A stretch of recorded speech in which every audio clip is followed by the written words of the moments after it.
답은 이미 정해져 있으니 너는 대답만 해라고 하는 답정너. 아닌데. 답은 정치인데 너만 몰라. 이건데.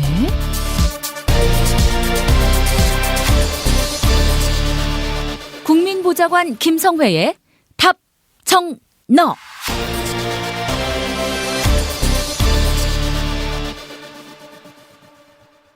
국회 더불어민주당 손혜원 의원실 김성회 보좌관 만나겠습니다. 김 보좌관님. 네, 안녕하세요. 네, 지방선거 국회의원 재보선 이후에 손혜원 의원께서는 이번 선거를 어떻게 평가하시던가요? 뭐 공식적으로 하는 얘기 말고 뒤에서 보좌관들과 함께.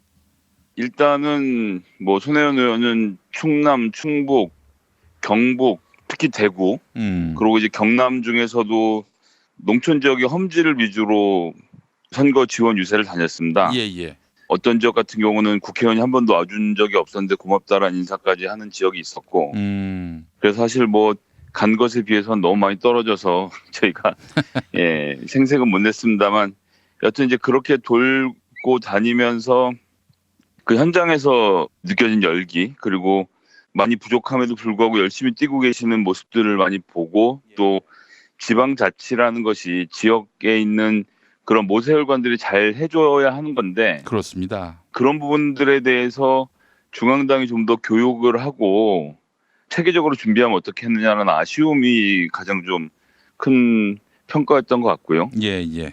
그래서 뭐 이제 다음번은 총선인데, 여하튼 전체 후보들이 함께 공유할 수 있는 홍보 매뉴얼이랄지 아니면 기본적인 정책들, 뭐 그리고 선거에 대한 지원들이 조금 더 적극적으로 이루어지는 게 좋겠다라는 뭐 그런 평가들을 좀 했습니다. 예.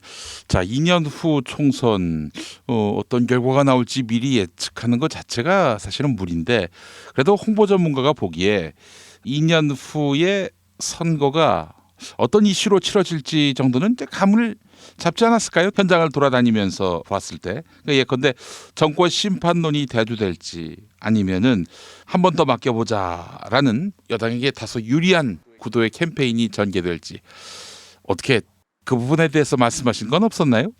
자유한국당이 앞으로도 계속 목리를 부릴 거기 때문에 반성을 하고 있지 않고요. 그렇기 때문에 개혁 입법 관련돼서는 참 앞으로도 통과가 지난한 과정을 거쳐야 할 것입니다. 쉽지 않을 것이고요. 예. 그래서 문재인 정부의 개혁 완성을 위해서 180석 이상을 몰아달라. 이것은 물론 이제 되게 거칠게 하는 언사고요. 잘 다듬어서 이야기해야겠죠. 하지만 결론은 어쨌든 문재인 표 개혁이 완성될 수 있도록 의회에 힘을 실어달라라는 것이 민주당의 메시지가 되지 않겠나. 이번 지방선거는 사실 자유한국당 간판을 달고 나왔습니다만 자유한국당의 간판 선수들이 나온 건 아니거든요. 예. 진짜 선수들은 이제 총선에서 등장을 하겠죠.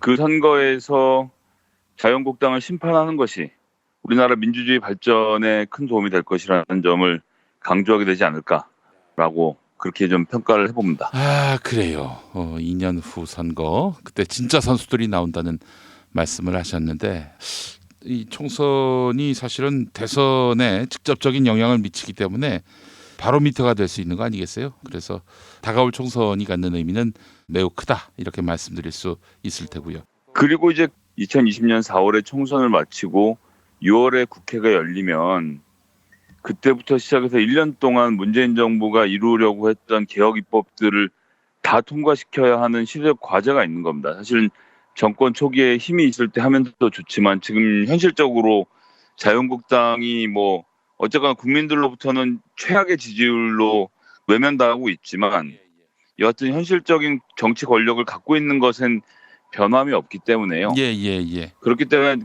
2020년 6월부터 2021년 6월까지 1년 동안 어떻게 국회를 운영하느냐에 따라서 문재인 정부의 최종 점수표가 나온다는 점을 생각하면 그 점을 좀 중요하게 봐야겠죠. 그 수사권 조정안이 나왔습니다, 어제. 자, 이게 국회 입법이 될까요? 자유한국당은 뭐 보나마나 반대할 것이고, 뭐 그렇다 하더라도 지금 선거에서 대패를 했기 때문에 반대를 하더라도 한계가 있을 것이다, 이렇게 보는 시각도 있고, 어떻게 국회에서는 전망하던가요? 저는 뭐 자유한국당을 그렇게 쉽게 보시면 안 된다는 말씀 먼저 드리겠고요. 아, 이렇게 민심에게 호되게 질책을 받았는데도 반대 기조를 계속 유지한다. 선거가 2년이나 남지 않았습니까? 정신 바짝 차리는 건 6개월만 하면 된다라고 생각하는 하고 있을 겁니다. 나 참 이렇게 한심한 야당을 봤습니까? 아니 대선 때부터 심판받고 지방선거에서도 심판받고 총선 때도 심판받으려고 작정한 당.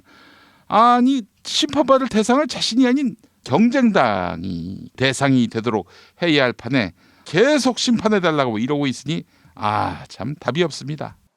뭐 공수처 문제도 그렇고요. 검찰 수사권 독립 문제도 그렇고 검찰의 불만이 상당한 상태 아닙니까? 누구나 다 알고 있듯이. 예. 그럼 어쨌든 검찰이라는 조직 자체는 또 그 안에 확실한 상명하복의 위계 질서가 있고 또 나름 법률가들로서의 본인의 논리와 이론이 다 있는 사람들인 만큼 지금부터 검경 수사권 분리와 공수처 문제와 관련돼서 그렇게 해서는 안 되는 논리적인 이유를 잘 만들어서 그 이유를 자유한국당에게 전달하겠죠.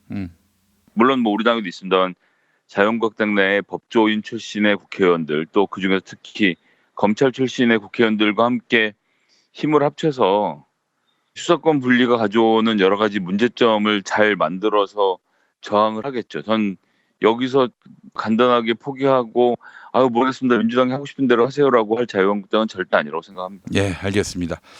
자, 서설이 너무 길었습니다. 자유한국당 아직까지도 혁신의 갈피를 못 잡고 있어요. 어제 뉴스에 보니까 자유한국당이 지난 선거를 평가하면서 최순실 태블릿 문제를 좀 더 적극적으로 파고들었어야 한다 이런 평가들을 내리는 걸 보면서 정말 안도의 한숨을 쉬었습니다. 안도의 한숨을. 뭐 물론 제가 해서 그렇다는 얘기는 아니지만 많은 분들이 저하고 같은 지적을 하고 있지 않습니까? 반공반복에서 벗어나서 보수가 원래 잘하는 경제 문제를 중심으로 문재인 정부를 타격을 하고 거기에 따라서 반사이익을 거둬야 된다라는 조언을 제가 상대 당임에도 불구하고 이렇게 말씀을 드리고 있는데 뭐 그런 얘기를 저만 한 게 아니라 모든 전문가들이 같은 입장에서 얘기를 하고 있는데 아직도 최순실 타블렛이 그 최순실 것이 아니라는 이야기를 공당에서 한다는 자체가 아이러니죠. 정말 듣고도 믿기지가 않는 얘기고 그걸 평가랍시고 하고 있으니까 문제가 되는 것 같고요. 그다음에 이제 어제는 아침 10시부터 오후 3시 20분까지 5시간에 걸쳐서 마라톤 의총을 펼쳤습니다. 예. 비공개로 진행됐다고는 하지만 비공개로 하면 보좌관들 뭐 기자들 싹 다 내보내고 의원들끼리만 앉아서 토론을 하는데요. 근데 이게 비공개가 아닌 게 각자 다 불만이 있기 때문에 그 내용을 싹 정리해서 기자들한테 다 퍼뜨리거든요. 의원들이. 그래서 나온 내용을 보니 개파가 존재하는 것은 엄연한 현실인데 그런 것들을 뭐 이러쿵저러쿵 하면서 김성태가 그만둬야 되니 말아야 되니 뭐 이런 걸로 싸우고 그다음에 뭐 김무성 의원도 탈당을 해라. 이런 어떻게 보면 자잘한 문제들 지금에 있어서는 큰 덩어리로 어떻게 할 건지에 대한 대책들이 먼저 나와야 하는데 그 큰 그림을 정리해 줄 어른이 당에 없는 거죠. 뭐 그게 젊은 혁신가라고 해도 좋습니다. 하여튼 누구든 나와서 지금 당이 이러이러하고 여론이 이러이러하니 인적 쇄신에 있어서는 이런 방법이 있으니 일단 우리 모두가 당직을 내려놓고 뭐 이렇게 하자라든지 아니면 혁신위원장으로서 뭐 이런 분이 좋을 텐데 이런 분을 모셔다 일을 하자라든지 아니면 뭐 구체적인 인사를 거론하지 않더라도 뭐 이런 식으로 얘기가 되는데 뭐 김성태가 된다 안 된다를 가지고 1시간 넘게 서로 싸우고 박성중 의원 메모를 가지고 그 메모를 왜 썼니 그걸 또 왜 공개를 했니 이런 걸 가지고 계속 멱살을 잡고 있다는 것은요. 혁신의 방향이 아직 도출되지 않았다는 것이고 그리고 제가 조금 전에 우스갯소리로 말씀드렸습니다만 선거가 아직 앞으로 2년이나 남았기 때문에 지금 섣불리 자기 기득권을 포기할 이유가 없다라고 생각하는 거예요. 청취자분들 안 믿으실 수도 있겠지만 의원들은 그렇게 생각합니다. 1년 정도만 여론을 다시 닦으면 돌이킬 수 있는 문제라고 보는 거고 그 와중에 김정은이 미사일을 쏠 수도 있는 거고 트럼프가 화가 나서 폭격을 할 수도 있는 거고 여러 가지 변수들이 있을 거라는 생각을 하는 거죠. 이게 바로 박근혜 억만공천의 산실 아닙니까? 그렇습니다. 안 되는 집안은 다 안 된다고 김무성 의원의 보좌관을 10년간 지냈던 분이 어제자로 이제 언론 보도가 풀렸고 아직 책은 나오지 않았습니다만 20대 총선 공천 비화에 대한 책도 내지 않았습니까? 그 책 내용 좀 소개해 주세요. 정말 재밌더라고요. 청와대의 명을 받고 온 모 인사가 그 사람의 이름 공개를 하진 않았고요. 김무성 당대표에게 찾아와서 명단을 주면서 이런 사람들은 공천에서 배제해라. 예를 들면 유승민은 말을 안 들어서 배제, 이재호는 이명박 사람이라서 배제, 이런 식으로 해서 배제할 명단을 구체적으로 주고, 그 다음에 이제 했던 인상적인 말은 제가 뭐 누차 말씀드렸던 자유한국당이 잘 되지 않는 이유였던 건데요. 뭐 다른 건 다 좋고 8, 90명 정도 박근혜 대통령의 말을 아주 잘 들을 의원들만 있으면 아무런 문제 없이 해갈 수 있다. 박근혜 대통령은 퇴임 이후에도 전직 대통령들과 달리 막강한 영향력을 행사할 수 있을 것이다. 라는 얘기를 했다는 거 아닙니까? 그리고 공천이 그대로 이루어진 거죠. 그 8, 90명이 박근혜의 말만 듣는, 정치적으로 판단이 잘 되지 않는, 진박이니 친박이니 할 수 있는 관료 출신으로서 몸을 낮추고 명령권자의 명령을 잘 접수하는 사람들 위주로 공천이 됐다는 것. 예. 또 그래도 그 중간에 심지어는 축구 감독 누가 국회의원으로 모색이 되다가 하룻밤 사이에 최고위원의 명에 따라 또 딴 사람을 바뀌고, 이런 말 그대로 이한구 위원장을 중심으로 해서 박근혜에 오다가 내려온 상태에서 벌어진 이 억만공천. 이 억만공천이 결국은 자유한국당의 지금의 혁신을 가로막고 있는 가장 큰 벽이 되는 겁니다. 예. 한 10년 전만 해도 원희룡을 필두로 해서 예. 꽤나 괜찮은 정병국 등등해서 젊고 참신한 정치인들이 있었거든요. 뭐 오세훈도 생각이 나고, 이제 들으신 분들은 그런 사람들이 뭐라고 그러느냐고 하지만 어쨌든 40대 국회의원 돼서 배짱 좋게 선배들한테 그만두라고 소통도 치고 당을 혁신하겠다라고 했던 기풍이 있었던 거 아닙니까? 예. 그리고 그런 것들의 눈치를 보면서 외부와 내부의 압력이 더해지니까 새누리당이 뭔가 변화하려고 노력을 하고, 그런 과정에서 정권을 두 차례 잡았던 것이고요.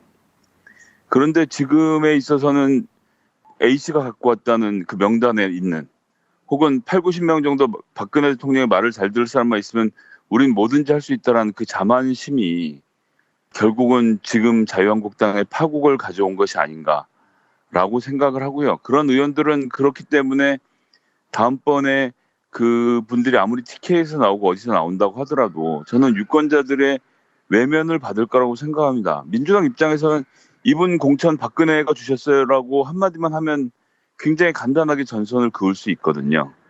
그것을 어떻게 돌파할 수 있을지.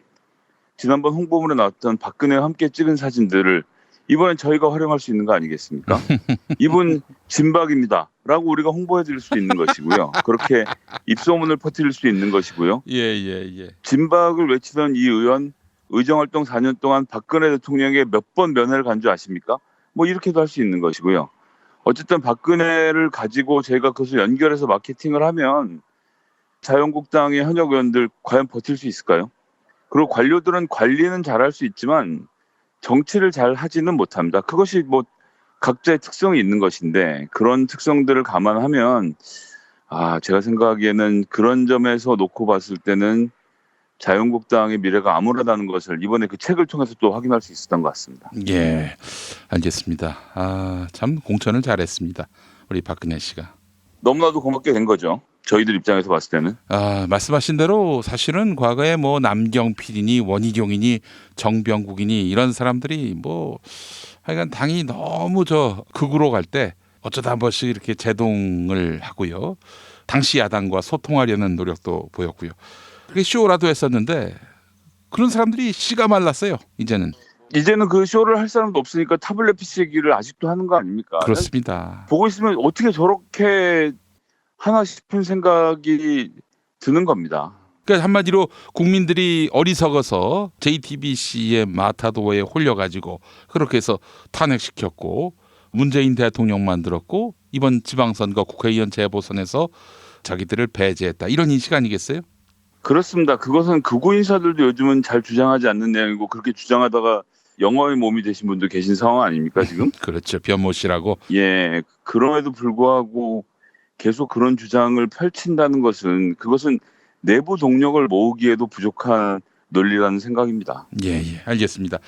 자, 김성회 보좌관님 오늘 말씀 잘 들었고요. 다음 주에 또 뵙도록 하겠습니다. 네, 감사합니다.